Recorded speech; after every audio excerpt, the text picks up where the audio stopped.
प्रिय दोस्तों, स्वागत है आपका स्वस्ति प्रोग्राम में एक बार फिर से। मैं आपकी दोस्त, आपके होस्ट दर्शनी मनीषा बुद्धू आपका स्वागत करती हूँ। अच्छा, अब तो हम आशा करते हैं कि आपने गुरु पूर्णिमा को अच्छी तरह से मनाए हैं और आपने जो फ्राख दिए हैं आज के एपिसोड में हम पंडित जी के आगे प्रस्तुत करेंगे। चलिए पंडित जी को स्वागत करते हुए इस प्रोग्राम को आगे बढ़ाते हैं। नमस्कार पंडित जी। नमस्कार दर्शनी जी। कैसे हैं आप पंडित जी? हम तो ठीक है, आप सुनाइए। बहुत अच्छे हैं पंडित जी, हमने बहुत अच्छी तरह से गुरु पूर्णिमा को भी बनाए हैं। बहुत सुंदर। तो आपको ऐसे भी जानना चाहते हैं कि गुरु पूर्णिमा आपने कैसे बनाई पंडित जी? जी, हम तो अपने घर पे जो है अपने प्रिय लोगों के, अपने शिष्यों लोगों के साथ जो है गुरु पूजा की है। गुरु पूजन के बाद पाठ आदि की हैं। समस्त पाठ करने के बाद जो है प्रसाद आदि वितरण किए हैं, लोगों के गिफ्ट भी दिए हैं और संघ में मिल करके हम लोगों ने भंडारा किए हैं। तो इस प्रकार से हम लोगों ने कल जो है ये जो बीत गए हैं, कल ही समझ लो, तो ये गुरु पूर्णिमा जो है बड़े सुंदर भाव से हम लोगों ने मनाई है। बहुत से लोग बैठे थे और सबों को जो है जानने की इच्छा रहा कि गुरु पूर्णिमा है क्या, करना क्यों है, कब से यह प्रचलित हुआ है और इत्यादि, मतलब इतिहास पर जो है सदग्रंथों का अवलोकन करते हुए, लोगों को बताते हुए गुरु पूर्णिमा के विषय में हमने सबों को बताया। जी पंडित जी, तो ऐसे भी है कि हमारे दर्शक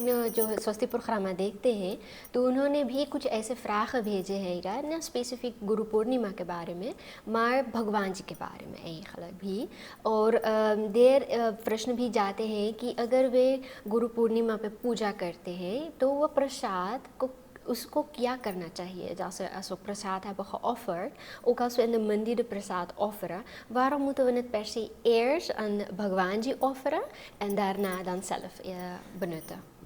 देखो, जब तक प्रसाद ना चढ़े उसका नाम है नैवेद्य। अच्छा। ये बात लोगों को जानना चाहिए। प्रसाद जो है जब सादापन उसका होता है, उसके सादापन में जो है परमात्मा का दृष्टि पड़ जाए, भगवान की नज़र पड़ जाए और भगवान को भोग लगा देते हैं, भगवान के पास थोड़ा से रखते हैं, तब जाकर के प्रसाद बनता है। प्र माने फोर सत्सल है, तो प्रस से जो है परमात्मा की जो है इस सादापन में जो है उनकी कृपा बन गई, उनकी आशीर्वाद। तो ये आशीर्वाद बनने के बाद जो है जाकर के प्रसाद हुआ। उससे पहले जब तक ये चढ़े नहीं, भगवान के शरण में नहीं रखे गए हैं, तब तक ये नैवेद्य कहलाता है और यही नैवेद्य भगवान को देने के बाद प्रसाद बन जाता है। तो जिस चीज़ में भगवान का दृष्टि पड़ जाए, भगवान को उसका अंश प्राप्त हो जाता है, थोड़ा से दे दिया जाता है, तो वो हमारे लिए आशीर्वाद बनता है। तो इसको ग्रहण करने से, इसको आपस में बांटने से और बांट कर के खाने से ये इसमें भगवान का विशेष आशीर्वाद रहता है। तो वही आशीर्वाद हमें लगता है और जितने प्रेम भाव से बनाएंगे, जितने प्रेम भाव से भक्ति के साथ भगवान को अर्पण करेंगे, उतना ही इसके अंदर में सद्गुण होगा, उतनी ही इसके अंदर में शुभ आशीर्वाद होगा और वह सब आशीर्वाद हमें आपको प्राप्त हो रहे हैं, यानी कि खाने वाले को प्राप्त होता है। इसलिए ये प्रसाद जो है भगवान के द्वारा जो हमें प्राप्त होता है वो भगवान का जो है विशेष आशीर्वाद माने गए हैं। अब मान लिया जाए किसी के घर पे हम लोग गए और उनको जो है हम लोगों ने गिफ्ट दे दी है, तोहफा दी है। हाँ। तो गिफ्ट देने के बाद जो है वह गिफ्ट उन्हीं का हो जाएगा, लेकिन अगर उसके अंदर में ये भावना रहा कि भाई आपने मुझे चॉकलेट दी है तो चलो ये चॉकलेट मैं अकेले तो नहीं खा पाऊंगा, आप अपने हाथ से मैं सबको भी थोड़ा थोड़ा दे रहा हूँ, तो मतलब ये अपने खुशियों में हम सबको जो है सम्मिलित कर रहे हैं। ऐसे परमात्मा भी स्वयं प्रसन्न होता है जब कोई उसको जो है प्रसाद देता है, नैवेद्य देता है, तो भगवान प्रसन्न होता है। तो उसकी प्रसन्नता का फल जो है जो भी खाएगा वो भी प्रसन्न हो जाएगा। यानी कि प्रभु के प्रसन्न होने पर ग्रहण करने वाला, खाने वाला जो है वो भी प्रसन्न हो जाता है। उसका बुद्धि में बदलाव आता है, उसके आचरण में बदलाव आता है, उसके रहन सहन में बदलाव आता है, उसकी बोली में बदलाव आता है, तो व्यक्ति एकदम से साधारण देव स्वरूप बन जाता है।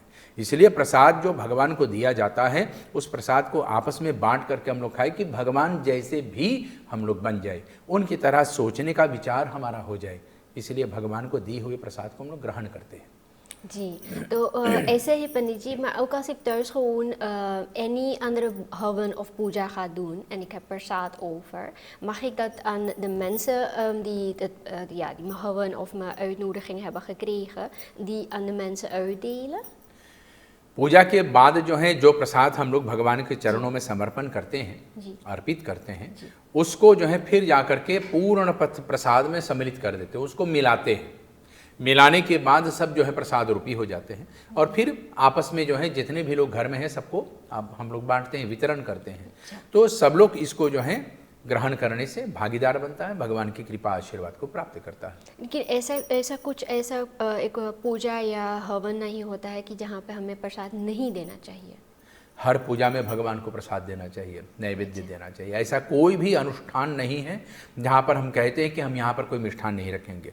आप मिष्ठान नहीं रखें, आप फल रख लो, फल ना सही आप पंचामृत रख लो, पंचामृत ना ही तो तुलसी दल ही, तुलसी और पानी सम्मिलित करके भगवान को नहलाने के बाद वह पानी जो है आपस में सब लोग बांट देते हैं। तो ये चरणामृत हो गए, तुलसी दल अमृत हो गए, पंचामृत हो गए, जैसे भी आप इसको समझें, ये सब आपस में हम लोग बांट करके खाते हैं क्योंकि इसमें भगवान का दिव्य दृष्टि पड़ जाता है। अच्छा, तो हम आशा करते हैं हमारे दर्शकों को ये मालूम हो जाता है कि क्यों हमें प्रसाद को पहले भगवान जी को अर्पित करना है en daarna dan aan de mensen kunnen uitdelen. Maar Panditji, dan is de vraag dus ook zo, maar in het algemeen, waarom moeten we eerst altijd aan भगवान जी denken en daarna andere stappen nemen? क्योंकि भगवान की कृपा के बिना हमें कुछ प्राप्त नहीं होता है। इस संसार में जितने पेड़ पौधे फल आदि हैं, जहाँ से गेहूँ आटा ये सब आता है, तो ये सब खेती में उगाने से आता है। ये खेत में उगते कहाँ से? वो धरती माता से निकलते हैं। तो भगवान ने हमें दी हैं और हम इसको जो है जा कर के बारीक करते हैं, इसको महीन करते हैं। बारीक करने के बाद जो है दूध और चीनी आदि मिला करके इसको हम लोग हलवा बनाते हैं। हलवा बना करके जब हम लोगों ने इसको इकट्ठा कर लेते हैं तो कहते कि इसको बांटना चाहिए। तो बांटना किसके साथ? अपने बड़ों के साथ शुरू करते हैं। तो इस संसार में अगर कोई बड़ा है तो वो परमात्मा होता है, इसलिए बड़ों को पहले देते हैं। बड़ों के आशीर्वाद के माध्यम से हमें आपको प्राप्त होगा। जी पन्नी जी, तो ऐसे कुछ और फ्राखें हैं, मुझे देखना पड़ेगा क्योंकि मैं भूल जाती हूँ कभी कभी। आपको तो भूलने की बीमारी कब से आ गई है? तो क्योंकि इतने ज़्यादा प्रश्न आ जाते हैं पंडित जी, तो फिल्टर करने में बहुत मुश्किल हो जाता है। तो थोड़ा थोड़ा देखना पड़ता है कि क्यों मिस नहीं हो जाते, क्योंकि हमारे दर्शकों को भी नाराज़ हम नहीं करना चाहते हैं।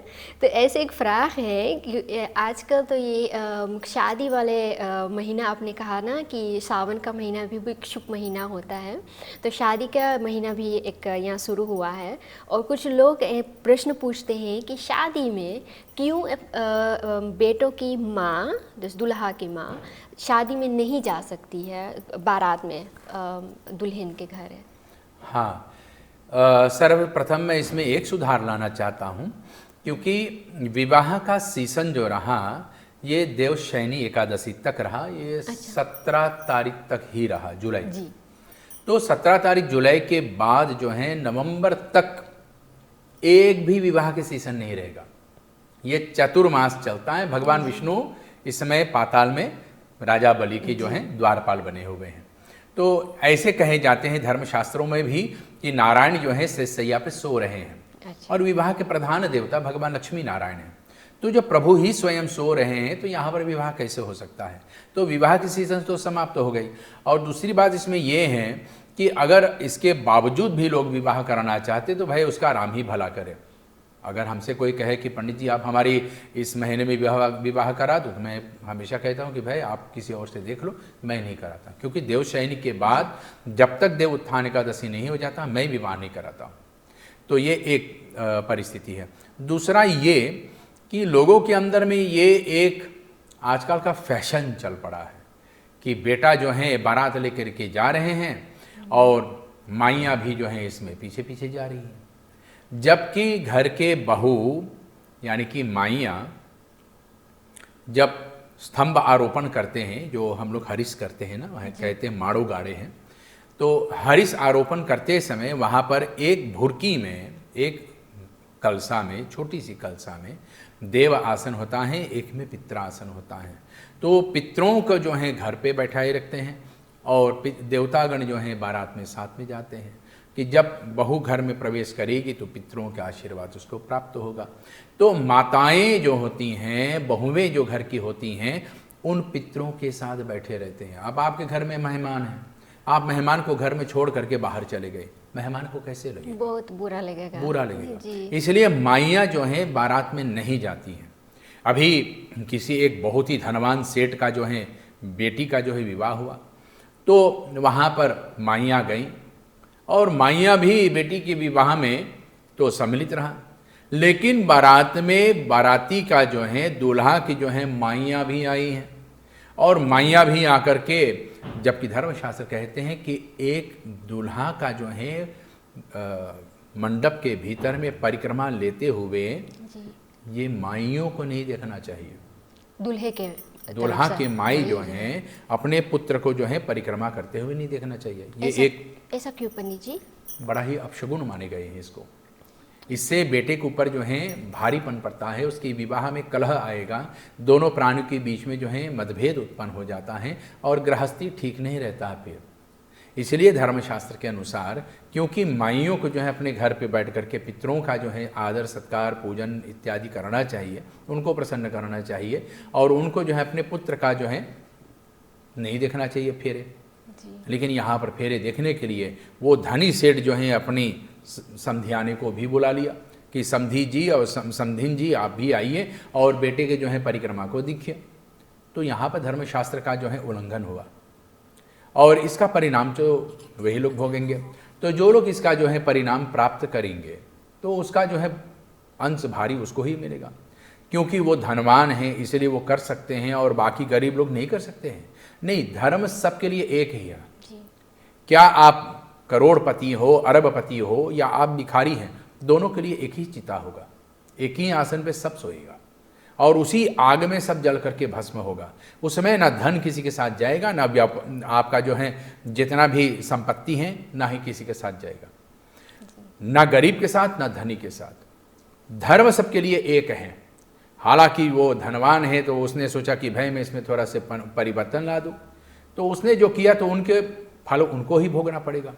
हम सुधार सकते तो हम सुधारें। इसलिए धर्मशास्त्र कहते जो धर्म में लिखा वही करो, मनमानी करोगे तो उसमें भगवान भी हमारी आपकी रक्षा करने के लिए नहीं आएगा। जो धर्म की रक्षा करता है धर्म उनकी रक्षा करता है। जी, लेकिन पंडित जी ऐसे भी होते हैं कि अच्छा माता को नहीं जाना चाहिए, लेकिन अगर वो बहन हो या एक नेख्त है, कज़न है या काका काकी वे हो, परिवार हो दूल्हे के तरफ से और वे जाना चाहते हैं और लेकिन परिवार से ही वो जाना चाहते हैं बारात में, वो जा सकते हैं? बच्चे बच्चियों को भेजे जा सकते हैं। अच्छा। लेकिन माइयों को नहीं जाना चाहिए।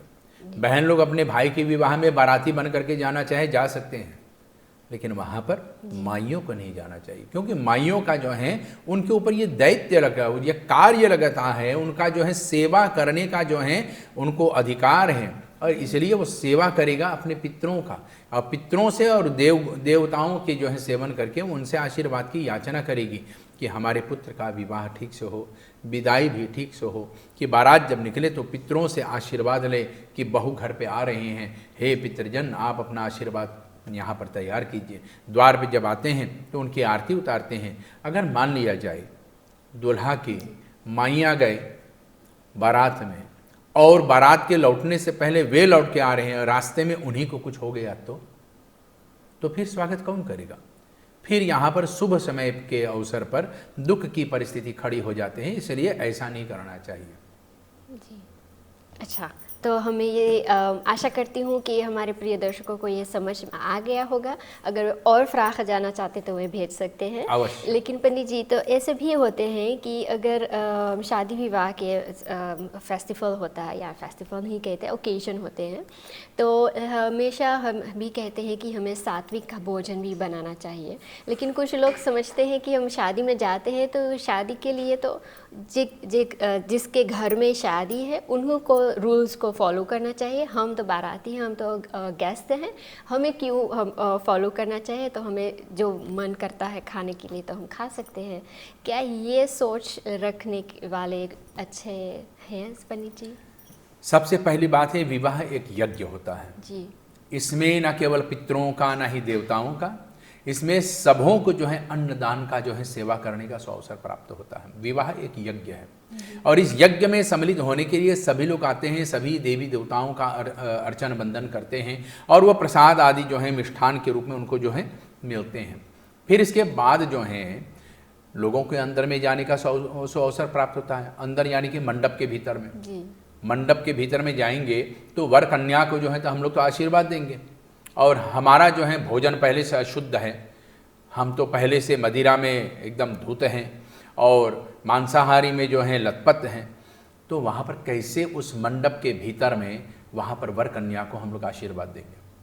और वहाँ पर हम लोग जा भी रहे हैं, वे परिवार शुद्धता के साथ जाएंगे। अब मान लिया जाए वो पूरा आंगन जो है वो सात्विक हैं, उन्होंने हर प्रकार से जितनी भी अपवित्रता होगी उन सब से दूर रहने का जो है संकल्प की है, उनसे दूर रहने का जो है विचार की है। तो यानी कि उसके घर आंगन में जो है ऐसा कुछ भी नहीं जाएगी। लेकिन हम खा खा करके गाड़ी की जो है ट्रंक से निकाल करके, कॉफर बाक वाला प्रॉब्लम, उसमें से निकाल करके खा खा करके उसी के द्वार पे जा करके बैठ जाते हैं, और वहाँ पर फिर जो है और लोगों से कहते कि भैया ये पाखंड है, ये पाखंड है, ऐसा नहीं होना चाहिए, सब कुछ हो सकता है, अब तो ब्याह हो गए हैं, अब तो विवाह हो गए, अब तो हम खा सकते हैं। जो लोग ऐसे विचार करते हैं तो ये नहीं समझते हैं कि जिस द्वार पे ये विवाह हो रहा है वो उस समय के लिए, कुछ क्षण के लिए ही सही, एक मंदिर समान होता है, और उस मंदिर समान स्थान पर जो है शुद्धता, पवित्रता होना परम आवश्यक होता है। तो ये पवित्रता वहाँ पर रखना चाहिए, और ये पवित्र रखने के लिए ये जिम्मेदारी जो है हर एक का होता है, केवल विवाह के परिवार वाले नहीं, या घर वाले लोग नहीं, या दूल्हा दुल्हन वाले नहीं, हर एक जो इस न्योता में आते हैं ये सब का जो है इस पर जो है दायित्व बना रहता है, उसका अधिकार है, उसका जो है फर्ज बनता है कि उस स्थान को हम पवित्र रखें। लेकिन हाँ, जब घर के ही लोग जहाँ वहाँ पर मदिरा आदि जो है आपस में वितरण करना शुरू कर दें, और घर के ही लोग ट्रंक से निकाल करके मांसाहारी द्वार पे खा करके फिर अंदर में आकर के बैठते हैं, तो ये शुद्धता, पवित्रता कहाँ रह गए। इसलिए लोगों से मैं अक्सर प्रार्थना करता हूँ, कहता हूँ कि भाई अगर आपको विवाह शादी करना है तो आप किसी मंदिर में कर लो, अपने घर में कर लो, और एक रिसेप्शन दे दो। अगर खाना पीना ही है, लोग रोक नहीं पा रहे, तो रिसेप्शन ही कर लो। कम से कम आशीर्वाद जिससे मिलेगा वो शुद्ध होगा, वो पवित्र होगा। मांसाहारी खाने के बाद जो हमको आशीर्वाद दे, इन लोगों की आशीर्वाद मुझे नहीं चाहिए, क्योंकि वो शुद्ध है नहीं, पवित्र है नहीं। तो ऐसे लोगों का आशीर्वाद हमको कहाँ, वो आशीर्वाद नहीं, वो अभिशाप बन करके हमें प्राप्त होता है। जहाँ पर आशीर्वाद हमारे जीवन को जो है उन्नति को ले जाना चाहिए, वही आशीर्वाद हमारे लिए अभिशाप बन जाता है। और यही अभिशाप जो है दूल्हा दुल्हन के जीवन में कलह लाते हैं, कष्ट लाते हैं, पीड़ा लाते हैं। इसलिए ऐसे ऐसे परिस्थितियों से बचना चाहिए। जी, dus halonke handelingen भी halonke gaat खाली effect करे है, maar het heeft ook op die दूल्हा दुल्हन। बिल्कुल, दूल्हा दुल्हन के घर परिवार के ऊपर भी इसका जो है असर होता है, और हमारी ही योगदान से, शुद्ध हो या अशुद्ध हो, हमारे ही योगदान पे उनके यहाँ पर भी यह कलह आ जाएगा। तो ऐसे है पंडित जी, dan moeten we niet dan heel goed nadenken voordat we ook iemand uitnodigen om in zo'n event of zo'n moment van het leven dat wij willen doorbrengen, zo'n persoon dan uitnodigen। यहाँ पर ऐसे सोचने की कोई परिस्थिति नहीं है, लेकिन अगर हमको पता है कि ये मांसाहारी बिना बिल्कुल नहीं रह पाएगा, या शराब के बिना बिल्कुल नहीं रह पाएगा, तो ऐसे लोगों को जो है विवाह में बुलाना नहीं चाहिए। धर्मशास्त्र ये कहते हैं धर्म कार्य में उन्हीं को बुलाना चाहिए जिनके अंदर में धर्म के प्रति रुचि है। जिसके अंदर में रुचि है ही नहीं, उसको धर्म में बुला करके मैं क्या करूँगा। ये तो यही हो गए ना कि हमने जो है दूध में जो है नींबू निचोड़ दिया है, पूरा के पूरा दूध फट गया है, और जब दूध हमारे लिए फट गए हैं तो हम उसको जो है बाद में पनीर आदि बना करके अपना जीवन चला लेंगे, अपना काम बना लेंगे। लेकिन उस समय जिस कार्य के लिए मुझे दूध चाहिए था वो दूध हमारे उस योग्य रहा ही नहीं। इसलिए अगर ऐसी परिस्थिति है तो जब तक आपका कार्य नहीं हो जाए, आप जो हैं उनको अभी ना आमंत्रित करें। उनको बोल दो कि भाई अगर आशीर्वाद आदि हो जाए उसके बाद आपको आना तो आप उसके बाद आइए। लेकिन पंडित जी, तो कुछ जनरेशन के लिए प्रॉब्लम है, उसका प्रॉब्लम का नाम है एम का बी, तो वह है, ये बोलते हैं मने का बोली। तो इसके लिए हमें कैसे, कौन से उपाय देना चाहिए, क्योंकि हमेशा सोचते सोचते मने ये नौता देते हैं कि मने का बोली, हम ओके नौता ना दे तो मने का बोली, हम ओके बोला आप ना, ओके ना बोला आप तो ओके ना बोला आप तो मने का बोली। तो दे का बे क्यों नहीं होता इसमें? ये पंडित जी मुझे ये नहीं पता। तो दे का दे का बे जो है दूल्हा दुल्हन का बोली। अच्छा, तो दूल्हा दुल्हन के लिए है ना, ये विवाह हमारे लिए थोड़ी है, ये तो दूल्हा दुल्हन के लिए है। हमें मनाई से कुछ लेना देना नहीं है। हमारे विवाह में अगर परिवार में किसी का विवाह हो रहा है और वहाँ पर पवित्रता होना चाहिए, तो मैं उन्हीं लोगों को आमंत्रित करूँ जो पवित्रता का मान सम्मान रखना जानते हैं। जो लोग अपने आप को संभाल भी नहीं पाते हैं, ऐसे लोगों से मुझे तो दूर ही रहना है। और आजकल जो हैं BM जो है बहुत ज़्यादा आते हैं, तो ये BM जो होते हैं तो ये बोरोमान होता है जी। तो विवाह में BM सबसे ज़्यादा आ जाता है। तो इन लोगों से तो बचना भी चाहिए। इसलिए विवाह शादी अगर हम अपने द्वार पे करें तो इन लोगों के आमंत्रित करें जो नियम के अनुसार रह सके। और हाँ, अगर नाचने कूदने वाला है तो उनको बोल दे भाई कि आप देखो नाचने कूदने का इतना बजे से बैंड बजाना शुरू हो जाएगा, आपका बैंड हम लोग भी बजा देंगे, आप आ जाना, आपको पीट पीट के हम लोग रख देंगे, आप इतना बजे से आना। जी पंडित जी। तो उनका भी काम बन जाएगा, आपका जो है विवाह के जब तक परिकरण रहा कम से कम शुद्धता पवित्रता के साथ हो जाएगा। जी ये अलग शैली हो जाएगा, अलग बात हो जाएगा। जी, हम आशा करते हैं कि हमारे दर्शकों को भी ये आपने जो बताया है दी का भी दुल्हा दुल्हन क्या बोलेंगे, तो ये नवा अच्छा हमको मालूम पड़ा है। तो एम का बी को हम स्क्रैप कर देंगे, दी को हम लेते हैं।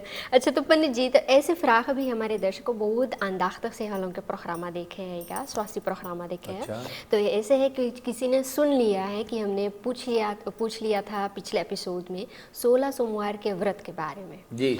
तो एक दर्शक ने पूछा है कि 16 सोमवार के व्रत अगर हमें करना चाहिए तो कैसे हमें ये करना चाहिए, और क्या नहीं खाना चाहिए, क्या करना चाहिए और या क्या खाना चाहिए।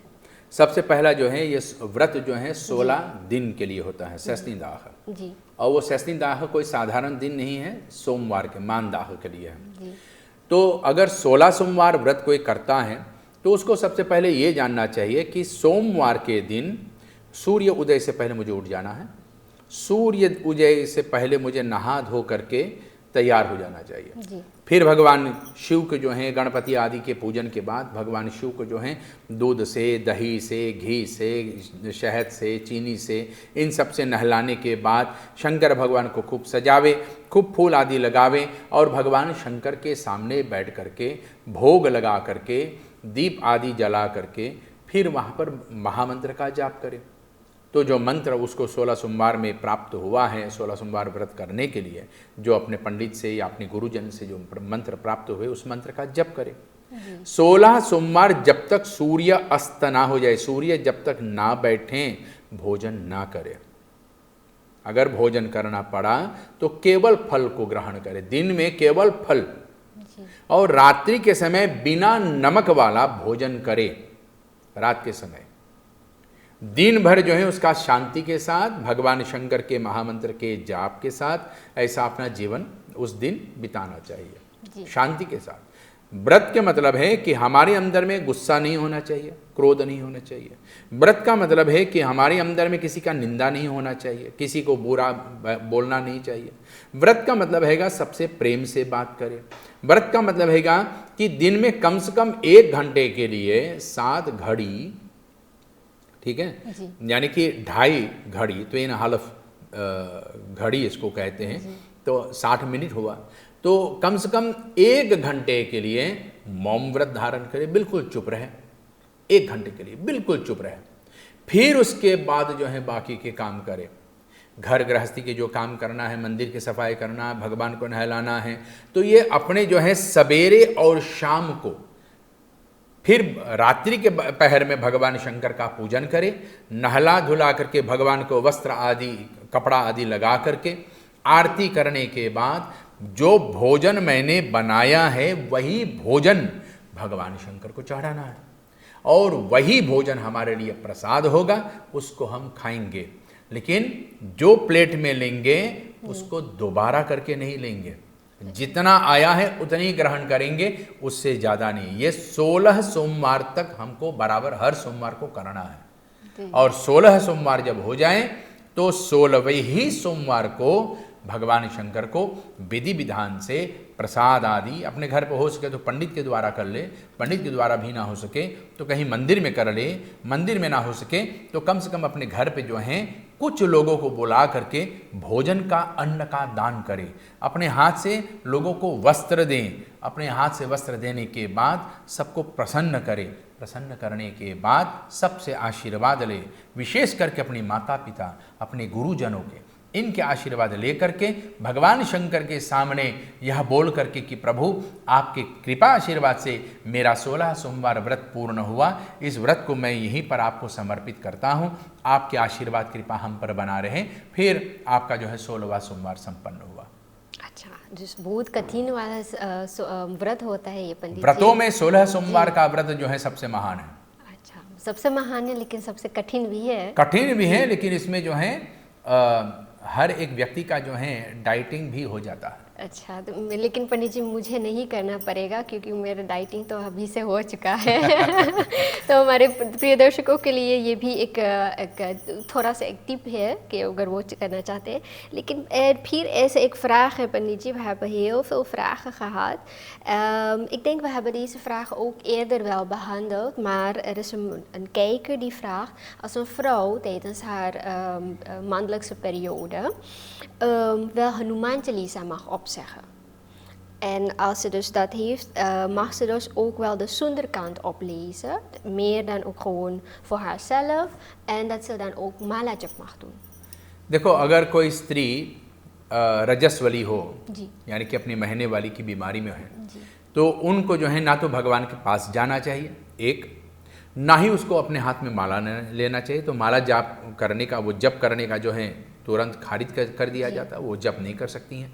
हाँ, अगर वो चाहें तो अपने आसन पे बैठे बैठे अपनी मन ही मन में वहाँ पर अब मंत्र को बोल सकती है, मन ही मन में, लेकिन देवता के सामने नहीं, मंदिर में नहीं जाना चाहिए, भगवान के सामने नहीं जाना चाहिए, रसोई घर में भी नहीं जाना चाहिए, अपने कुकरू में नहीं जाना चाहिए, यहाँ तक इसका विधान है। ठीक है। और इसलिए जब स्त्रियाँ जो हैं अपनी मासिक श्राद्ध में रहती हैं तो पुरुषों को अपने खुद बनाना पड़ेगा। तो पुरुषों को रसोई घर में जाना चाहिए, वो बनाएगा और बना करके सबको देगा, पत्नी को भी देगी। लेकिन यहाँ पर जो हैं महिलाएं जो हैं रसोई घर में नहीं जा सकती हैं, तो मंदिर तो जाने के दूर की बात। रहा तक सुंदरकांड की पाठ करने का, तो वो रामायण को कैसे छुएगी, कैसे हाथ से लगाएगी? वो एक पोथी के रूप में जो है, पुस्तिका के रूप में, पर्चे के रूप में उसके पास होगी, तो वो कैसे उसको हाथ में लगाएगी? इसलिए अपने घर पे बैठे हुए अगर रजस्वली हो तो केवल जो है भगवान का जो है मन ही मन में मंत्र बोल ले, मन ही मन में मंत्र बोल ले, ना जप करे, ना कोई पाठ करे, ना कोई अनुष्ठान करे, मन ही मन में अपने एक किनारे बैठ करके भगवान का नाम ले ले। अब वो भी स्नान करने के बाद, भले ही रजस्वला हो, स्नान करने के बाद किनारे में बैठ करके, भगवान के सामने नहीं, मंदिर में भी नहीं, मंदिर के सामने भी नहीं, एकदम से कोने में बैठ करके अपने ही मन में भगवान का जो है ध्यान कर ले। जी, maar mogen we dan niet Pandit ji het beluisteren of ook dat niet? सुनने के लिए आप सुन सकती हैं। अच्छा, अगर आप YouTube से चलाना चाहते हैं या आज कितने ऐसे चैनल हो गए तो उसको चालू कर दो, आप बैठ कर सुनिए। अच्छा, सुनने में कोई दोष नहीं है, लेकिन सामने से नहीं, भगवान के सामने नहीं जाना चाहिए, भगवान को छूना नहीं चाहिए। रामायण आदि जो है भगवान का ये सब साक्षात स्वरूप होते हैं, तो इसको भगवान को जो है राम जी का वांगमय प्रतिमूर्ति बताई गई हैं, तो राम जी की वांगमय इस प्रतिमूर्ति को छूना नहीं चाहिए। हनुमान चालीसा जो है, तो हनुमान जी का जो है ये वांगमय स्वरूप हैं, तो वाणी के रूप वाला है, तो इसको भी हाथ नहीं लगाना चाहिए। बैठ करके आप सुनिए, बैठ करके आप पाठ कीजिए, बैठ करके आप जो है मंत्र जाप कीजिए बिना माला हाथ में लिए, तो इसमें कोई दोष नहीं है। अगर आपको सुनना है तो आप सुनिए। जी, बहुत अच्छा पंडित जी आपने बताया है, लेकिन क्योंकि toch थोड़ा से onduidelijk होता जाता है, dus als we een keertje herhalen denk ik is dat niet erg. निसंदेह। Dus dan gaan we eigenlijk naar de andere vraag पंडित जी। हम ढेर vragen बताइएगा आवेगा echtscheiding के बारे में। आप कितना दफ़े आप बोल चुके हैं कि het huwelijk is geen probeersel. बिल्कुल। En dit echtscheiding hoort er eigenlijk niet binnen het hindoeïsme. सही बात। Maar als er toch nog een koppel is, एक कपल है जो echtscheiding legaal तरीके से साथ नहीं रहते हैं, लेकिन उनका एक बेटा है या बेटी है, शादी करने वाली है, और अगर वे शादी के मंडप पे हैं, mogen ze dan wel de rituelen samen dan gewoon doen, of moeten ze toch iemand anders vragen om die rituelen te doen? दोनों प्राणी में मतभेद नहीं है, जी, यानी कि आपस में खींचातानी नहीं है, तो अपने बच्चों के लिए वो दोनों बैठ सकते हैं। जी, एक तो हमारे सनातन धर्म में वियोग होना है नहीं। नहीं है। तो जब वियोग है नहीं तो उनको बैठने में दिक्कत क्यों होगी?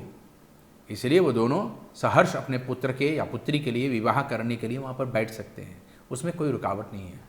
अगर वो दोनों के अंदर में ये विचार कि मैं अपने बच्चों के कल्याण के लिए, उनके सुख शांति के लिए, उसके निजी जीवन के लिए, उनके रास्ते खोलने के लिए हम लोग कर रहे हैं, तो माता पिता के आशीर्वाद उसमें हैं तो वो करें।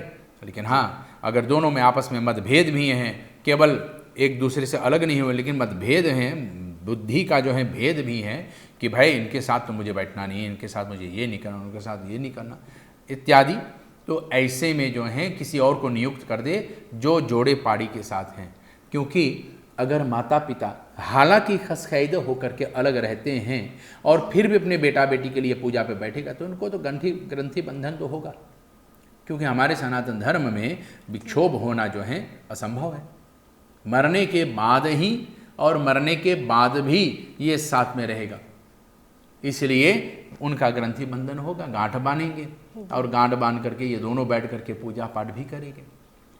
और अगर इसमें उनको संदेह नहीं, इसमें उसको कष्ट नहीं है तो अपने बच्चों के लिए बैठें। अगर गांठ बांधने में भी उनको दिक्कत हो रहा है तो भाई ऐसे लोगों को बैठाइए जो गांठ बांधने में दिक्कत ना करे, कम से कम जो जोड़ा पारी वाला हो। Paniji, en als de ouders toch nog niet gescheiden zijn, maar की घर में अनबन जैसे होएगा, dan zijn ze toch nog van hulle जैसे Hollands में बोलेला van bed gescheiden. En het kind gaat trouwen, maar zo'n situatie is er. Mag dat kind dan eigenlijk ook vragen aan een ander echtpaar als moeder en vader om die rituelen dan te doen? देखो, जब तक अपने ही माता पिता हैं जी। और उनको बैठने में भी कोई कष्ट ना है, कोई दिक्कत नहीं है, तो उनको बैठना पहला अधिकार है जी। उनके लिए, ये अधिकार उनको देना चाहिए। ऐसा नहीं कि बेटा बेटी के मन में आ गया कि नहीं मैं अपने माता पिता के नहीं किसी और को बैठाना चाहता हूँ। अगर माता पिता है तो माता पिता को ही बैठने का अधिकार है, क्योंकि वही जन्मदाता हैं, जन्मदात्री हैं, इसलिए उनको बैठना ही है। अगर वे माता पिता सहयोग नहीं दे रहे हैं, साथ बैठना नहीं चाहते हैं, तब दूल्हा हो या दुल्हन हो किसी और को निर्धारित कर सकते हैं, नियुक्त कर सकते हैं कि आप हमारे लिए विवाह में जो है मातृ और पितृ के जो है स्थान पर जो है आसन ग्रहण करेंगे, आपको गठबंधन के साथ यहाँ पर बैठना पड़ेगा, तब वो निर्धारित कर सकता है। लेकिन पहला अधिकार तो माता पिता के ही रहते हैं। जी, dus gelukkig heeft u dat ons aangegeven, want ऐसा पे तो लोग अपने मन के ही करे हैं, जैसे वे चाहते हैं वैसे ही करते हैं। और ऐसे भी होते हैं कि वे अपने माँ बाप को नहीं बुलाते हैं शादी में। पंडित जी नहीं, अब तो इतना भी हो गए हैं कि मरने पर अगर किसी का मृत्यु हो जाता है जी। तो किराए वाले लोगों को बुला करके लाते हैं रोने के लिए। जी। कहीं ऐसा ना हो कि विवाह में किराए वाला माता पिता भी ना आ जाए। नहीं तो ऐसे आपने बहुत और फॉर फ्यूचर वाली दुर्घटना वाली बात कर दी पंडित जी। हम आशा करते ये नहीं हो paye. Lekin ja, we weten niet wat er te wachten staat, want de mensen hebben het zoveel moeilijk. Maar dan nog een andere vraag dat wij hebben gekregen. En even kijken. Wordt er dus ook wel in sommige gevallen gevraagd waarom ben ik eigenlijk op aarde, en als ik op aarde ben, hoe moet ik volgens het सनातन धर्म dan leven? देखो, संसार में इंसान का जन्म हुआ है। इंसान का जन्म जो है 5 तत्व वाले शरीर से है। भले इसको जो है मनुष्य पुरुष स्त्री का जो है समागम से हुआ है, लेकिन दोनों की जो है जब तक समागम नहीं होगा तब तक नया शरीर उत्पन्न नहीं होगा। और ये शरीर हमको प्राप्त हो गए, हम आत्मा रूपी एक नया शरीर में आए हैं। मैं आत्मा हूँ, इस शरीर के भीतर मैं रहता हूँ, इस शरीर के माध्यम से मुझे काम काज करना है। मेरा काम क्या है, मेरा लक्ष्य क्या है, मुझे क्यों इस संसार में आना है, इन बातों को जानना आवश्यक होता है। तो हमें कैसे रहना है? सबसे पहले सबसे मिल मिल करके रहना है, क्योंकि अगर आकाश, वायु, अग्नि, जल और माटी ये शरीर से अलग होना शुरू हो जाएगा तो ये पूरा की पूरा शरीर बह जाएगा, मिट जाएगा, घट जाएगा, जल जाएगा। तो ये इसका कोई भी लेश मात्र नहीं रह जाएगा, कोई भी एक भी अंग नहीं रहेगा। इसलिए इन अंगों से अगर हमें फ़ायदा लेना है, इनका लाभ लेना है, तो इन सब को एक साथ में रखना है। और इन सब का मालिक है आत्मा। तो आत्मा का एक काम होता है परमात्मा में मिल जाना। हमारा आपका जीवन है भगवान का नज़दीक आना। लोग कहते हैं ये मेरा जीवन है, मैं जैसे चाहूँ वैसे जीऊँ, नहीं, गलत बात है। हमारा ये दायित्व बनता है कि हम भगवान के करीब जाए, अपना जीवन जो है जितना से जितना हो सके धर्म के अनुसार व्यतीत करें। और वैसे अगर पूछा जाए हम जी क्यों रहे हैं, तो हम जी रहे हैं केवल मरने के लिए। और लेकिन हमारा आपका मृत्यु कैसा होगा, ये भी तो जानना चाहिए। ऐसा ना हो कि हमारे मरने के बाद लोग कहें कि भाई अच्छा हुआ चला गया, बड़ा बूढ़ा आदमी रहा, इत्यादि इत्यादि। कम से कम जब हम संसार से जाएं तो लोग जो हैं वहाँ पर प्रशंसा करें कि इसने धर्म के लिए हमको ये सिखा करके गए, हमारे लिए इतना रास्ता खोल करके गए हैं, इत्यादि इत्यादि, जो हमें धर्म के साथ संलग्न रखे, जो हमें परमात्मा का जो है जानने का साधन बना दे। ऐसा जो है जैसे दो किनारों को जोड़ने के लिए एक पुल के, एक बुड़की की आवश्यकता होता है, वह पुल हम बने कि आत्मा को परमात्मा से जोड़ने का जो है साधन हम बने। इसलिए हम जीते हैं कि औरों को जो है भगवान के साथ जोड़ सके। ये मनुष्य का जीवन का एक मूल उद्देश्य होता है कि भगवान के करीब आने के लिए। ऐसा नहीं कि हम जी रहे हैं अपने मौज मस्ती के लिए, खाने पीने के लिए, मस्त रहने के लिए, फिर मर जाएंगे, फिर 84 लाख योनि भटकेंगे, फिर नया जन्म मिलेगा, पता नहीं गाय बनेंगे, सुअर बनेंगे, कुत्ता बने, बिलार बने, क्या बनेंगे पता नहीं। लेकिन जितना भी हो सके प्रयास करके हम भगवान के और करीब जा सके। जी. En Panditji, wat moet ik dan eigenlijk doen als ik nog net niet dit door heb gehad hoe ik mijn leven moet doen? मुझे समझ में नहीं आया है, लेकिन ज़िंदगी तो बीत गए है, मैंने 50-60 यार पर पहुंच गई है, तो हम और अब कैसे अपन ज़िंदगी हम बिताई? वाह वाह, 50-60 वर्ष के अभी हमको पता नहीं हमको कैसे जीना चाहिए। जी। सांस लेने के लिए बताना पड़ता है क्या? नहीं, वो तो अपने ऑटोमेटिक जाता है। जी। ठीक है, भोजन पानी करने के लिए ऑटोमेटिक जाता है, मुंह में डालो, कूचो, चबाओ और घट अंदर। अच्छा, ठीक है। मनुष्य के जीवन में सबसे अहम बात होता है सत्संग। हमारे आसपास कितने लोग हैं, कौन से लोग हमारे साथ हैं? अब लोग कहते हैं कि भाई दूध पियो, 4 लोटे जो है दूध मैं रोज पीता हूं, और कहते दीवार को हिलाओ, दीवार हिलता तक नहीं, गिरता तक नहीं। फिर वही आदमी ने जो है 4 लोटे में जो है शराब डाल करके और खूब पिया। पीने के बाद उसने बोला कि मैं केवल दीवार की ओर देखता हूं, दीवार हिलना शुरू कर देता है। जी। तो ताकत किसमें होगा, दूध में या शराब में? दोनों में से किसी में भी दोनों में से किसी में भी नहीं, क्योंकि ये हमारे ऊपर हानि हो जाता है, क्योंकि हमारा बुद्धि स्थिर नहीं रहता है। तो इसका मतलब ये है कि हमारे आसपास कैसे और कितने लोग बैठे हैं और ये हमको क्या बता रहे हैं। अगर हमारे साथ अच्छे अच्छे लोग बैठेंगे तो हमको कम से कम बताएगा कि भाई आज पीना बंद करो, आज अच्छा दिन है, ये सावन का महीना चल रहा है, सावन के महीना में अच्छाई करो, जितने भी दान पुण्य करोगे, जितनी भी अच्छाई करोगे उतनी भगवान प्रसन्न होगा, भोलेनाथ के जो है हम लोग करीब जा सकेंगे, भोलेनाथ की जो है आशीर्वाद की प्राप्ति होगा, इत्यादि इत्यादि। ऐसे हम लोग आपस में चर्चा कर सकते हैं। लेकिन जितने बुरे लोगों के साथ बैठेंगे वैसे ही हमारा आपका बुद्धि भी भटकेगा। तो जैसा होगा संग वैसे बनेगा हमारा आपका मति का जो है अनुसार अंग। अच्छा। तो हमारा अंग और विचार जो है उन्हीं लोगों के साथ ऐसे ही बनेगा। इसलिए संग नहीं करना है, सत्संग करना है। बहुत अच्छे पंडित जी। इसी के साथ मैं बताना चाहती हूँ कि आपके साथ हमने भी एक ऐसा सत्संग किए हैं, तो सत्संग के समय आ गए हैं पंडित जी। जी इतने फ्राख हमने बहांडल किए हैं, लेकिन फिर भी कुछ फ्राख छूट गए हैं, तो अभी अगले एपिसोड के लिए हम बचा के रखेंगे। ठीक। आपको हम बहुत बहुत धन्यवाद करना चाहते हैं। आप आए हैं और हमें बहुत अच्छी तरह से बताए हैं हमें क्या करना चाहिए, क्या नहीं करना चाहिए। डाइट वाला भी एक्स्ट्रा टिप है। तो आपको हम बहुत बहुत धन्यवाद करते हैं पंडित जी। हम फिर लेंगे अगले एपिसोड। धन्यवाद। नमस्कार। तो प्रिय दोस्तों, इसी के साथ हम आ गए हैं इस एपिसोड के अंत में। हम आशा करते हैं कि आपके फ्राख आपने जो भेजे हैं, आपके फ्राख के अंतवर्ड आपको मिले हैं। नहीं मिले हैं तो फिर भी एक दूसरे फ्राख भी भेजते रहिए। हम फिर मिलेंगे अगले एपिसोड में। शुभ रात्रि, नमस्कार।